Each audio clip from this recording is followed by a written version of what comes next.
Okay, please allow her to share the screen.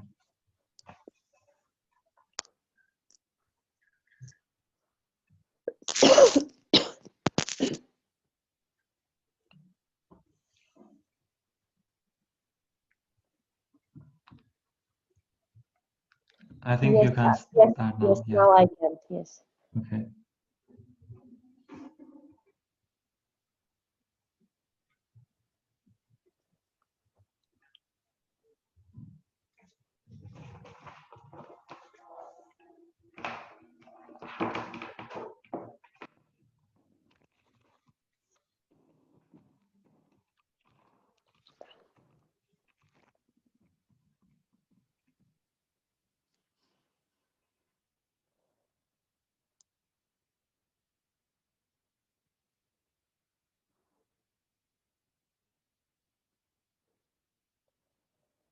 Is my screen visible? Yes. Yes. Please continue. Okay. Good morning, everyone. And the topic of our presentation here is requirements risk estimation using TOPSIS method. Me and my co-author are available here in this session. First of all, I would like to brief about the risk management in software engineering, so that we can create a base for our introductory part.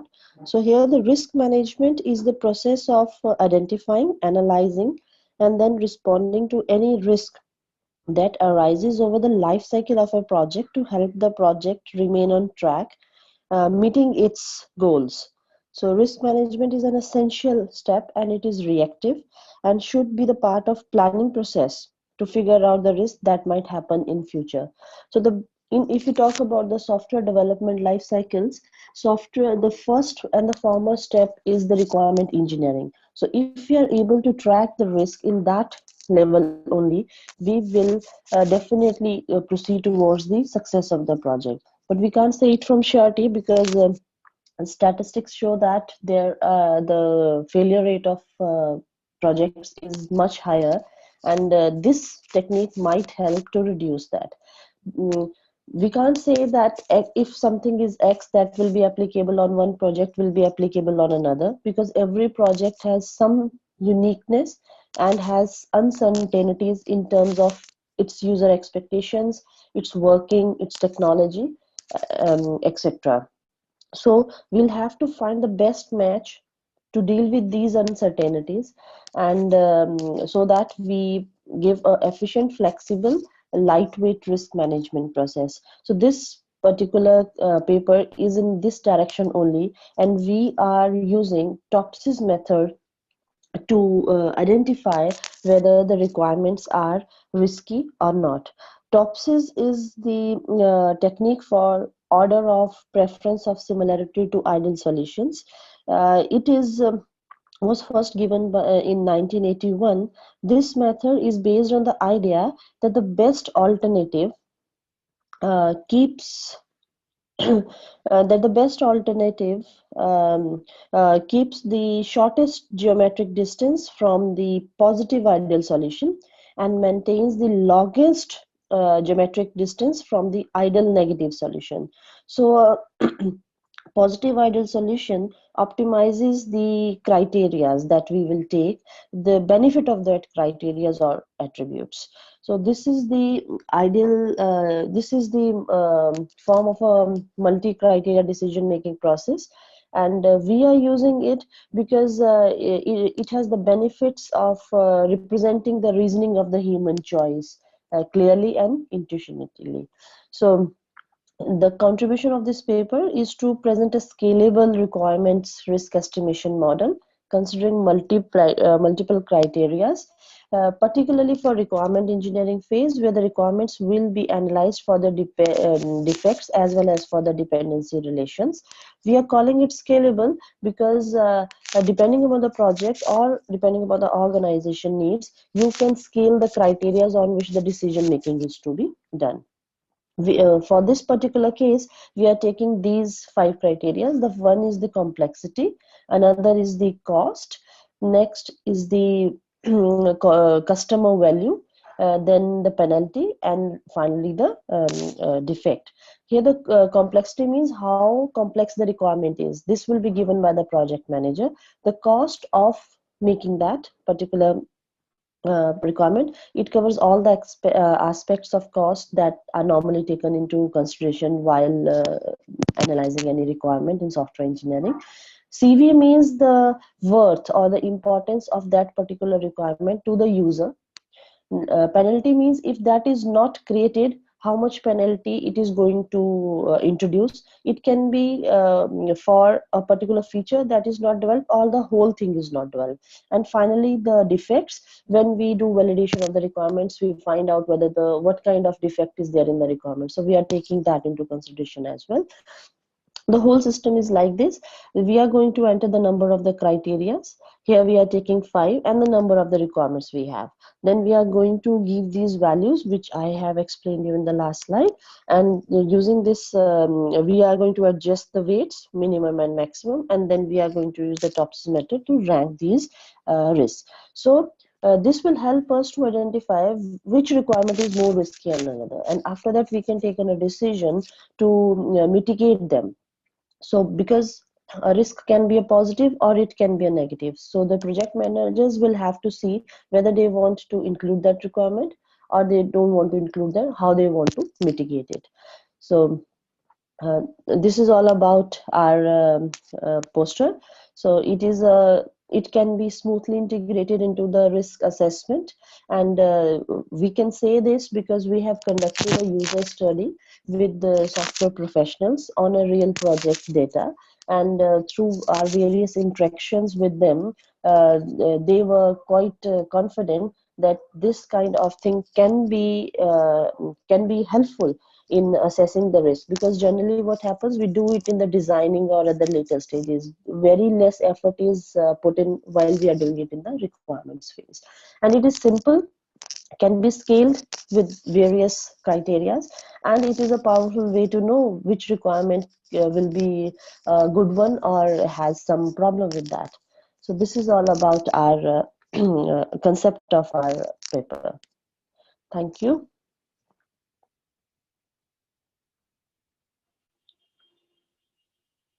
Okay, thank you for your presentation, Chatna. And does anyone have any question?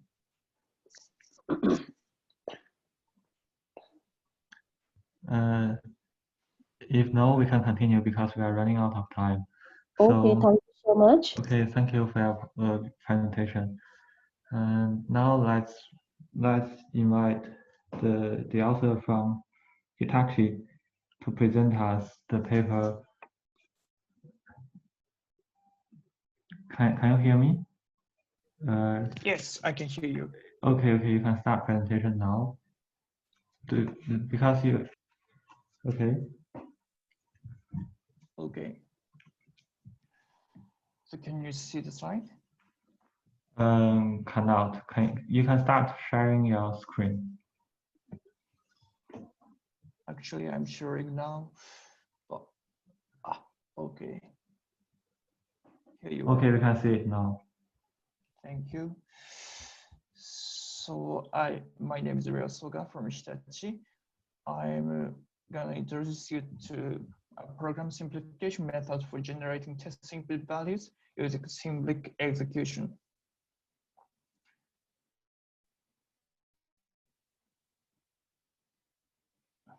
Generation of test input values covering all execution paths are important for white box tests. This figure shows the usual process of generation. A COBOL program has two parts, data definition and procedure definition with multiple functions. Developers read the instructions in each function and obtain all execution paths manually and generate input values for each of them. Symbolic execution, which runs programs with symbolic input values, is useful for generating test input values automatically. By utilizing symbolic execution, all the execution paths in a function and input values are obtained without the developer's hands. However, Symbolic execution takes long time when the size of a function is large. The objective of this research is reducing the execution time of symbolic execution even when the size of a function is large. This figure shows the automated process utilizing the in-house symbolic execution tool. Before applying symbolic execution, one function in a COBOL program is converted to an intermediate program to merge a variety types of COBOL instructions. This is the example of an intermediate program. For obtaining the execution path, 5 out of 7 instructions can be removed because they do not affect conditional expressions. So we assumed that we could reduce the execution time of symbolic execution by simplifying input programs with the removal of such instructions. In next 2 slides, I firstly explain about the conversion step and secondly explain about proposed simplification method.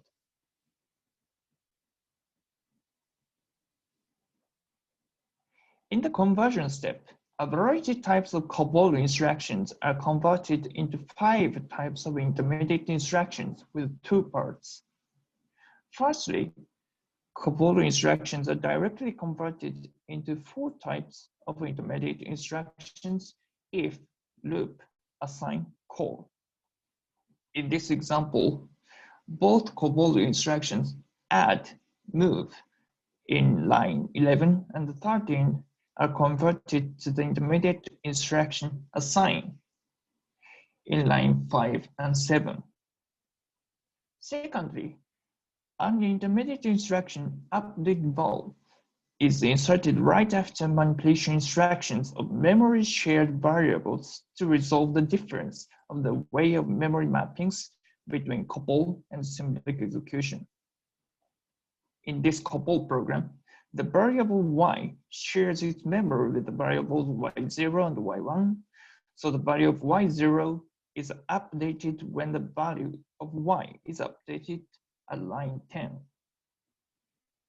However, in symbolic execution, 3 variables y, y0, y1 have their own memories, so they need to update it explicitly. Therefore, intermediate instruction update val is inserted at line 3 and 4 right after call at line 2. Based on this intermediate program, we propose simplification method which removes intermediate instructions that do not affect conditional expressions utilizing program slicing. Program slicing can remove instructions that do not affect the variables specified by users, but conditional expressions do not usually share a common variable. Therefore, we inserted the instructions manipulating the common variable dummy at the top of each conditional branches at the end of the program.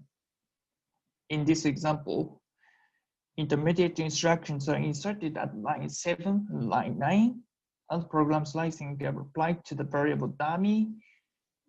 As a result, our method can reduce 2 instructions at all.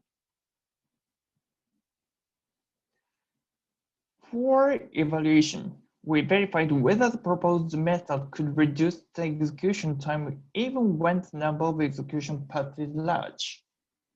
We selected 3 functions with a different number of if instructions from the COBOL system and showed the results for 2 research questions.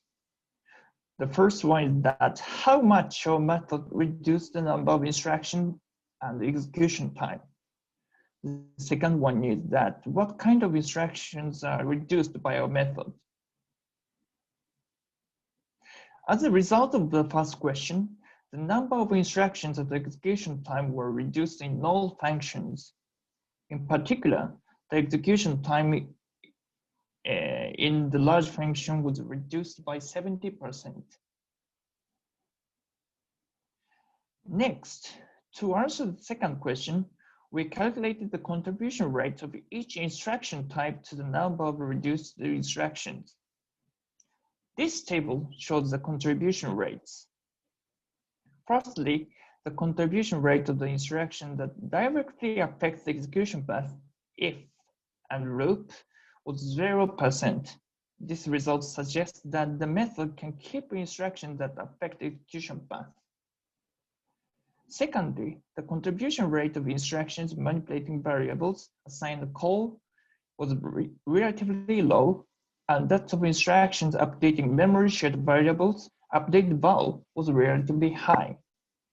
These results suggest that the reduction of execution is due to removal of instructions that manipulate memory shared variables. To sum up, we propose a method for simplifying programs utilize program slicing to reduce the time of symbolic execution in generating test input values. An evaluation revealed that the method reduced the execution time by 70% for a COBOL function with many instructions. This result suggests that our method enables symbolic execution to generate input values even from future COBOL functions. Thank you for listening. Okay, let's thank Leo for his presentation. And does anyone have any questions? So if no, I have a quick question. So we know that symbolic execution is it's not very scalable. So what is the largest function you can apply your method on? Let's say how many instructions? What is the maximum number of instructions? You mean maximum number of instructions in? Yeah, the largest function you can handle with your approach. Okay. Yeah.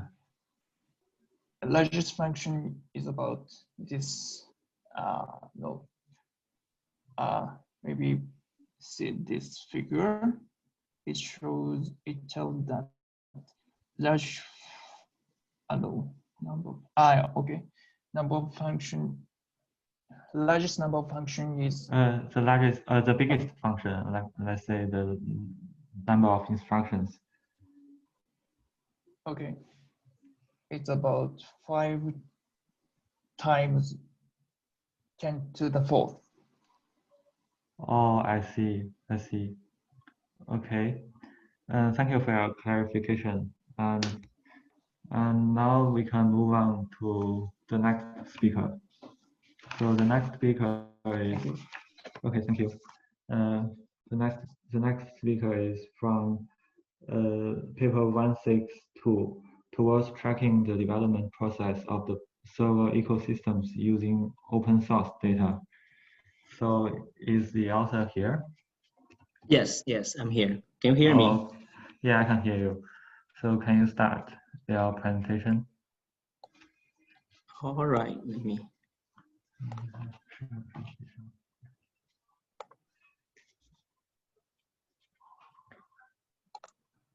So I have shared my screen, so everything all right?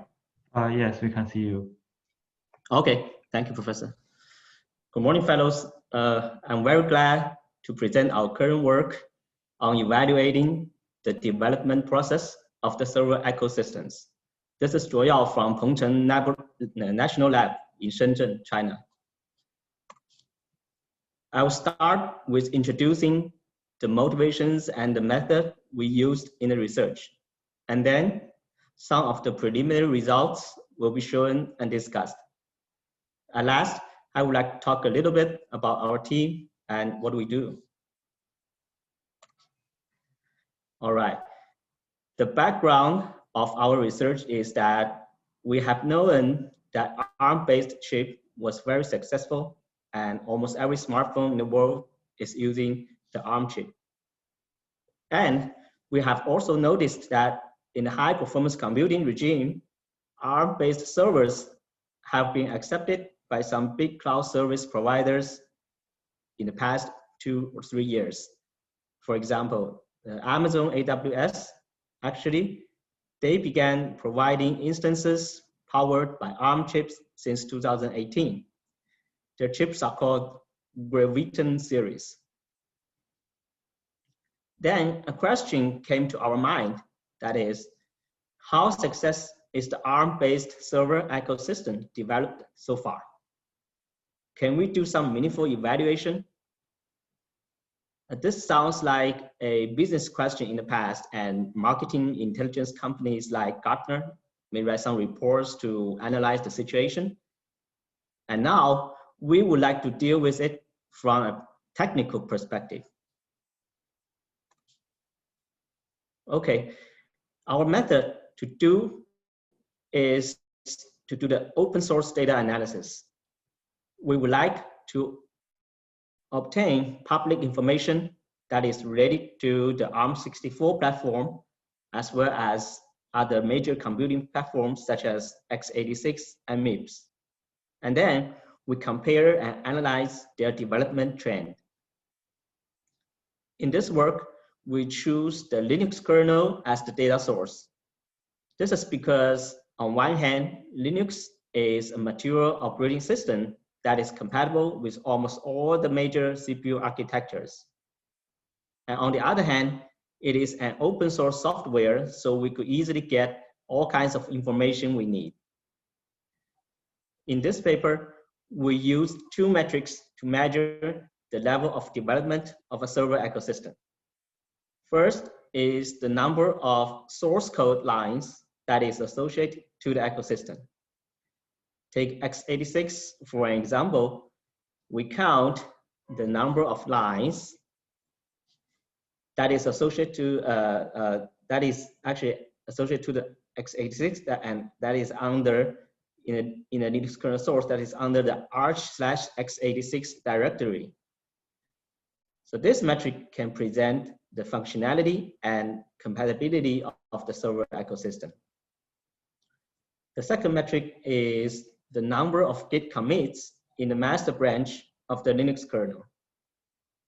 We searched the git log history by using the keyword, say, ARM64 for the next example, to find the commit number to this specific ecosystem. And this metric can indicate developers' activity in the ecosystem. So briefly, our method was inspired and kind of similar to the mining software repositories.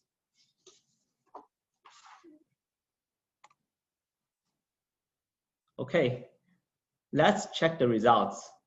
We choose the three major server ecosystems to compare, which are x86, MIPS, and ARM64. Since Linux supported ARM64 from the 3.7 kernel, so we use the source code from totally 43 stable kernels, that is from the 3.7 kernel to the 5.8 kernel, for a meaningful comparison. It can be seen from the upper left figure that x86 has the most number of code lines after actually the 4.18 kernel. As an emerging architecture, ARM64 has the least number of code lines between the three ecosystems. However, if you look at the growth trend, you can find that both x86 and ARM64 platforms keep a steady growth. But ARM64 has grown much faster than x86. Some of the kernel by kernel growth rates for the three platforms are listed in the lower left table. For ARM64, you can see more than 5% kernel by kernel growth is not rare. And a few times it can be even go beyond the double digits. So in fact, the ARM64 platform is going to catch up with MIPS very soon in terms of the number of code lines in the Linux kernel. Next, we also do the comparison for the git commits between the three ecosystems. The right figure shows the number of commits in the past 8 years. The growth pattern revealed in this figure is actually similar to the previous figure. The number of commits for x86 and ARM64 platforms keep increasing in general. Based on the results shown in these two slides, our conclusion is that ARM64 platform seems to have the best development momentum in the past several years. All right, that's basically the content in our poster paper. Lastly, I would like to introduce a little bit about our project and give you more background about why we are interested in ARM ecosystem. In Pengcheng Lab, we have built a cloud computing platform which consists of more than 300 ARM-based servers. I manage a team to operate the cloud platform. Currently, we have chips from Huawei Kunpeng and the Pheidon company. Hopefully next year, we will add more kinds of CPUs from Ampere and Apple. I have to emphasize that all the resources in our platform is free. We can provide virtual machines, bare metal service, and can help you with various development environment for research purpose. I encourage you to visit our website and try our service, and hope more researchers could focus on the field that related to the ARM ecosystem. Thanks very much for your time and attention. Okay, let's thank Joyao for his presentation. So does anyone have any questions? If no, I have a quick one. So you have mentioned that you analyze the Git commits. So did you try to analyze different? Did you try to categorize the Git commits? Like, let's say, do you try to find the number of vulnerabilities patches or the number of new features added to the repository? Well, are you planning to do this? Yes, I'm planning to do this. Yeah, that's our kind of it's a new work. So we kind of just show you some quick results and see if people in this area gonna agree with us to see if this kind of research is valuable. Yes. So the comments, most of the comments are saying you should do some further analyze on the details. So yes, we're now on the way to do that. Yes, so to see the functions, to categorize the functions, the modules. Yes, to see more details. Okay, thank you for your clarification. Thank you. And now let's move on to the next paper, which is paper 164. It's from is the author here? Yes, yes, okay. I'm here. So you can start presentation now. Okay.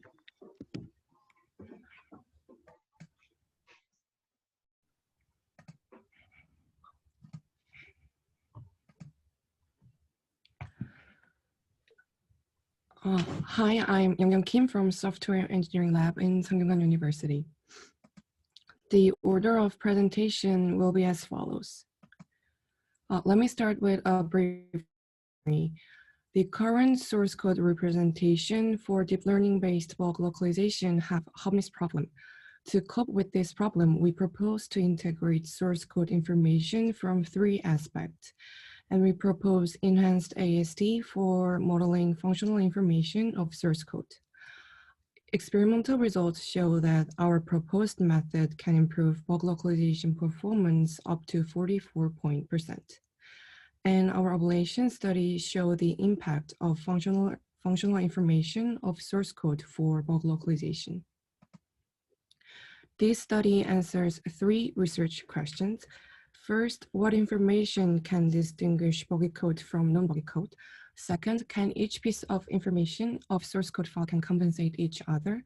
Third, what impact does functional information have on performance of bulk localization?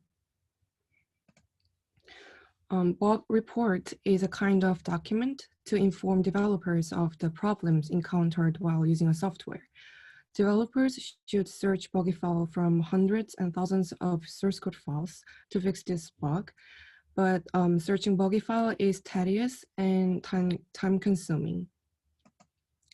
To less burden of developers and for maintenance cost, the automated bulk localization techniques have been proposed. They calculate the relevancy between the received bulk report and source code files to return ranked list of files to developer. But there is a problem that there exists a lexical gap between bug report and source code file as they're written in different language. Deep learning-based bug localization showed great performance by bridging lexical gap between bug report and source code file, utilizing semantic information with vector. And we focused on handling the programming language to vectorize them.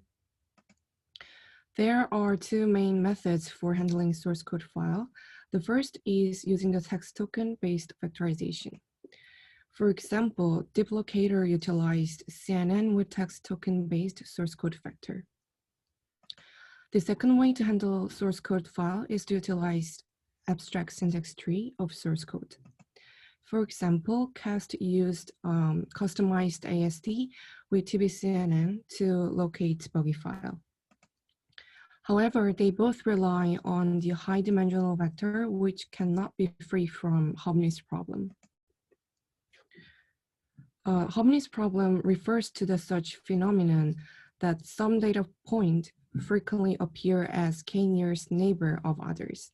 This makes different data to have similar representation, which leads to poor performance of deep learning model.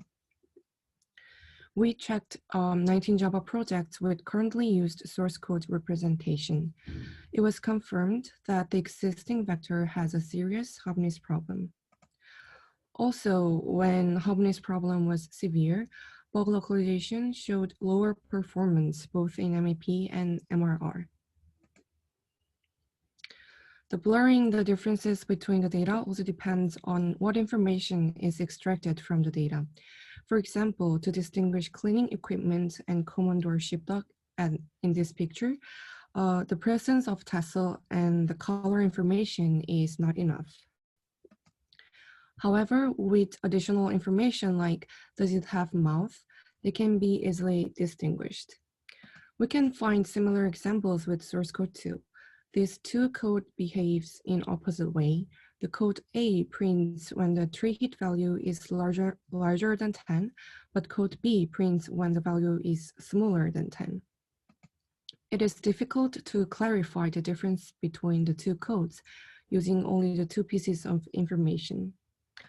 So for source code, what can be information like does it have mouth? To find that out, we investigated 10,000 of defects and 3,000 of bug reports from 19 Java projects. Through investigation, we observed three things. The first observation is that the more than a third of bug reports with multiple buggy files, the imported classes were modified together. Secondly, not only did the buggy file have more text tokens, but the cyclomatic complexity was much higher. This cyclomatic complexity is induced by control flow keyword. We observed that 57% of bug reports modified source code files with control flow keywords in it, and 68% of defects had control flow keyword. To sum up, a functional nature of source code like call dependency and control flow can give helpful information to distinguish buggy file from non-buggy file. Based on our observation, we suggest to extract source code information from three aspects and integrate them. These are overall structure of our proposed method. Let me explain in a detail. First, to extract textual information, we follow the existing studies like this and extract text tokens. And for structural information, we use JavaLang to extract row ASD from source code. From now on, the notations about node types follow the notation of JavaLang. Finally, to extract functional information from source code file, we suggest enhanced AST. First, to model control flow, simplified method of research 7 is used. For example, if there is if block like this, each colored node represents the condition statement, then statement, and else statement. Then we add if true edge and then to then statement, and if false edge to else statement. we model call dependency with method declaration, method invocation, and import. First, for method declaration, we add index node for each node like this. And for method invocation, we change node as its index. This clarifies each method invocation node. And for imported file, we connect each root node of file, so you can tell which method was declared where and where it was used. We then embed each information. We use Glove for text token embedding and graph embedding for raw AST and enhanced AST. Each of these factors is then used to calculate the relevancy between bug reports. Each source code of information is combined with each weight and then used to rank source code file. We evaluated our proposed method on 19 Java projects from bench 4BL with the metric MIPS and MRR. First, we checked the bug localization performance with single information scenario. As you can see, none of them were definite best for whole projects. When two information combined score is used, MIPS and MRR improved by 21% and 23% respectively. However, in some projects, the performance was deteriorated. So when three information is combined, bug localization performance increased up to 44% and deteriorated project was only 1. And to check the impact of functional information for bug localization, we conducted an evaluation study. As you can see, when bug localization performance was most degraded when functional information was not provided. To summarize our research, we found that current factor representation used for deep learning-based bug localization has Hubness problem. Based on our observation, we propose to extract the information of source code file in 3 aspects and proposed enhanced AST to model functional information from source code file. In future, we are going to check effectiveness of proposed method with larger scale data set with various bug localization models. Also, we are going to improve enhanced AST and weight selection. These are reference for the presentation, and thank you for listening. Okay, let's thank Yung for her presentation, and we are a bit running out of time, so let's move on to the next presentation. So, okay, so let's move on to 166, source code obfuscation for smart contracts. So, okay, I'm here. Okay, so you can start presentation now. Yeah. Excuse me, could you see my screen? Yes, we can see your screen.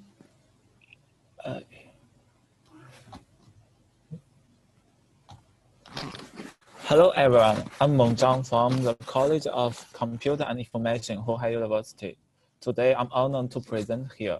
My topic is source code obfuscation for smart contracts. My introduction merely includes the following 4 aspects: motivation, approach, evolution, and future work. They answer why we do this, how we do this, and what are the results. Let's begin first, motivation. Smart contracts are autonomous programs that run on the blockchain developed in several high-level programming languages. Before this work, we are trying to develop a static code scheme tool for smart contracts called Solid, which quickly detecting smart contracts programs through regular expressions. When evaluating our tool and other tools, we found that there are several problems with them currently. Firstly, the existing smart contract bug statistics do not cover all known bugs. Secondly, the lack of consensus bug detection criteria makes different researchers difficult when determining bugs.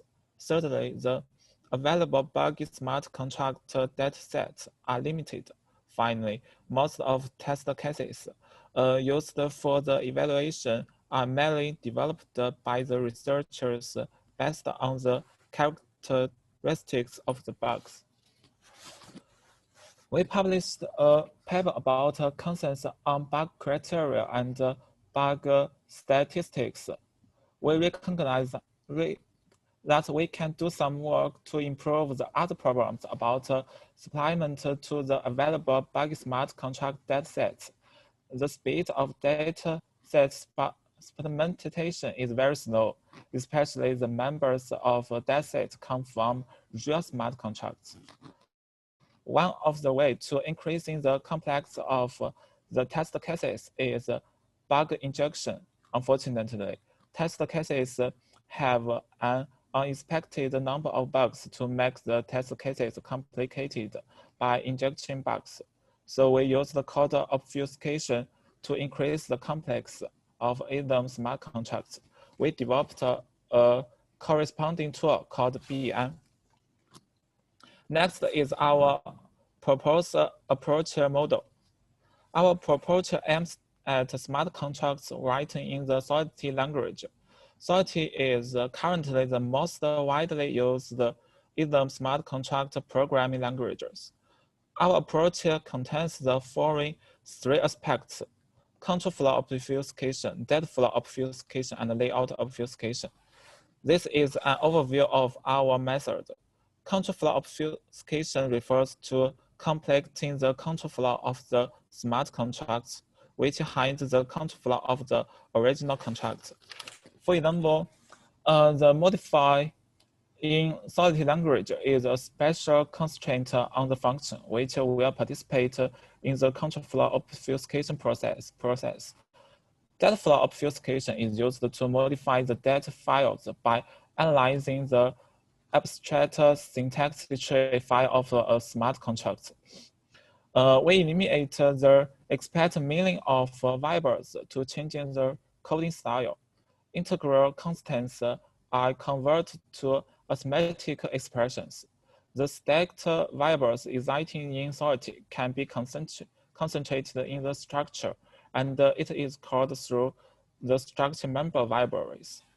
Layout obfuscation is a means that increases the workload of a reverse attackers to read or analyze the source code after the attacker has already decompiled it to obtain it. For example, we generate a 14-bit hash value according to the rule of Solidity address composition and replace all identify names with the hash value. Let's continue. Now I will explain our evaluation part. Firstly, we choose vendor, a smart contract decompiler, to calculate the contract complexity changes caused by obfuscation. And we also calculate changes in the gas consumption. The result is shown in this picture. BN can multiply the complex of contracts. The complexity and the gas consumption of all test cases is far from the real contract developed on ISM, and the complex and the gas consumption of obfuscated contracts is nearby from the real ones. After the buggy contracts are obfuscated, we observe the performance of different analysis tools when complex contracts are analyzed, and we can further explain the construct dataset. We select 9 state-of-the-art tools based on the following two criteria.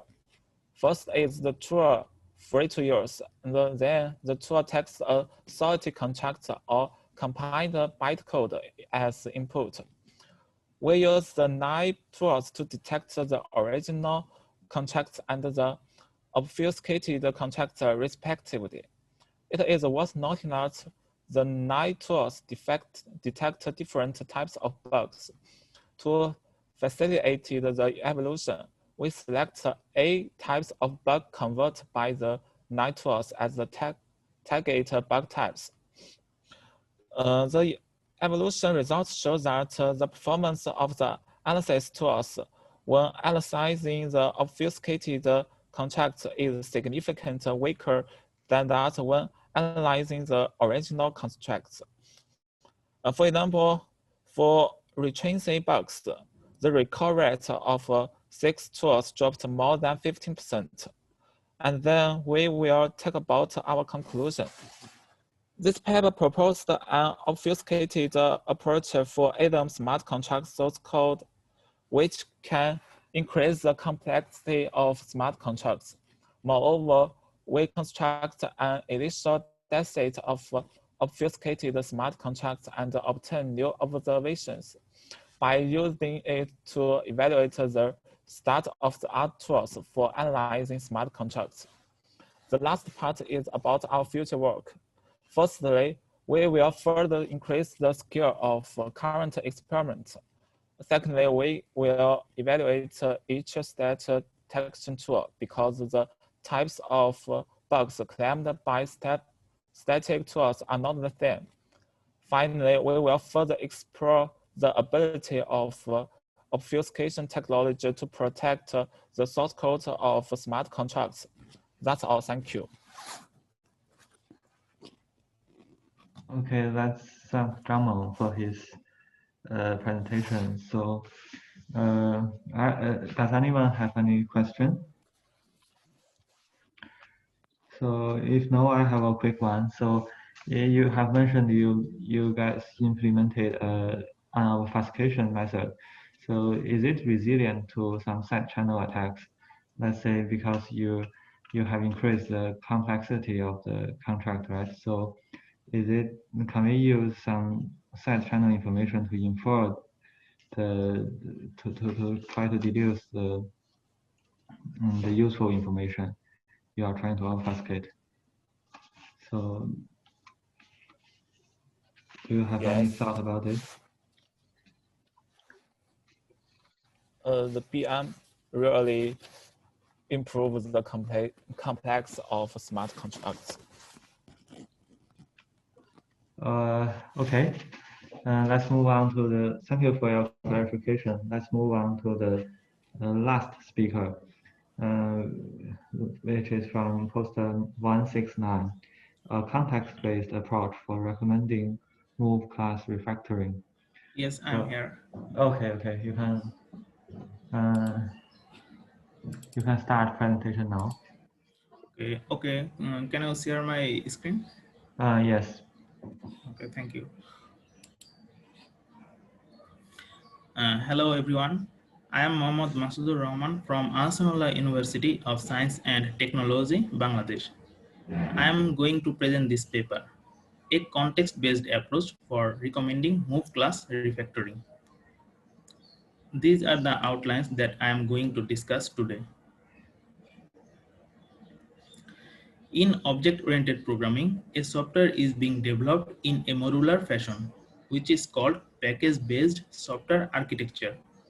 Classes of the software are often created in a package or folder close to where they are being used.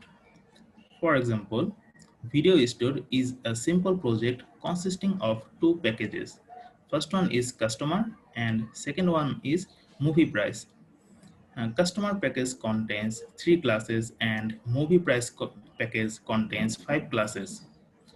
The project is fine with its architecture. However, if we remove the movie class from the customer package, if we remove the movie class from the movie price package and keep it into the customer package, then a lot of interactions increase between these two packages, customer and movie price. Because movie class contains information and logic related to the price of different types of movies like children movie, new release movie, and regular movie. Therefore, misplacement of classes increases package level complexity. So placement of classes into appropriate and more relevant packages is one of the most important factors to minimize complex package level dependencies. Refactoring. To develop robust application, refactoring is a significant weapon for software developers, right? According to Martin Fowler, father of CodeSmell, refactoring is the technique of changing internal structure of source codes without changing its external behavior in order to improve code quality and software design, right? Move class refactoring. Move class is one of the most important refactoring techniques in order to minimize package level complexity. It is a refactoring process that moves the target class to a more relevant package, and it thus improves the design or architecture of the software. In our previous example, where a developer placed the movie class into the customer package based on his intuition that customer rents movies. As I have told earlier that it will increase package level complexity between customer and movie price package, and hence customer is not the appropriate package for the movie class. So grouping classes in a appropriate package based on human intuition is not always appropriate. And so automatic move class refactoring plays a significant role in this regard. Uh, Apart from reducing package level complexity, move class refactoring will reduce development and maintenance time, cost, and effort. In addition to that, it will make debugging easier.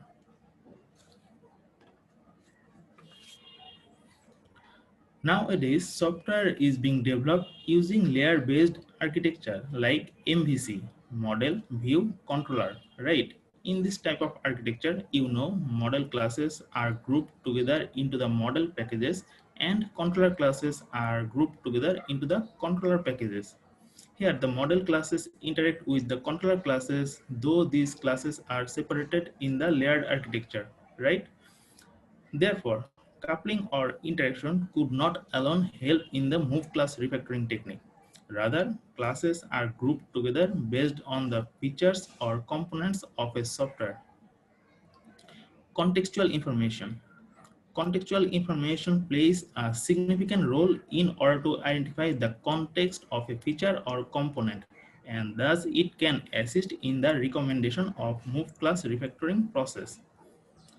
Context-based approaches have been used in the literature for move method and extract class refactorings. However, to the best of authors' knowledge, there exists no work related to the move class refactorings. We first introduce these contextual factors in move class refactoring technique. So the research question is how to automate the recommendation process of move class refactorings. The answer is that it is based on the contextual information of relevant classes. And to identify the contextual information, we have used information retrieval techniques called cosine similarity. Here is our proposed recommendation approach. First of all, we parse the source code of a project in order to identify the packages and classes. Secondly, we analyze the classes and packages of the project to identify the contextual information. Thirdly, we calculate the similarity scores between the target class and all the packages of the project. Fourthly and finally, we recommend the appropriate package for the target class based on the highest similarity score of the class with the package. Here, similarity score calculation is the key factor of the proposed recommendation approach, where we have used the cosine similarity function. Cosine similarity function is an information retrieval technique. Cosine similarity of C and P is represented as dot product of C and P and its magnitude as shown in this equation. Here C means document of a class and P means document of a package. It is noted that we have excluded the programming keywords from calculating this similarity score. For this calculation, we have used stemming and chopping to get the bag of words for the documents. In this way, move class refactoring helps to improve package-based design. We preliminarily explained this proposed recommendation approach on a simple project video store where the outcome is quite satisfactory. However, for the lack of dataset, we could not use more projects. So our future plan is to validate the proposed recommendation approach of move class refactoring with more and large projects. For this, we have to create datasets. We are working on this. So thank you everyone for listening. Okay, let's thank Masuda Rahman for his presentation. So does anyone have any question? If no, I have one. So you mentioned that you use the cosine similarity for between the documents of the class and the package. So what is the source of the document? So does comments do comments recognize Right, yeah, I as got it. yeah?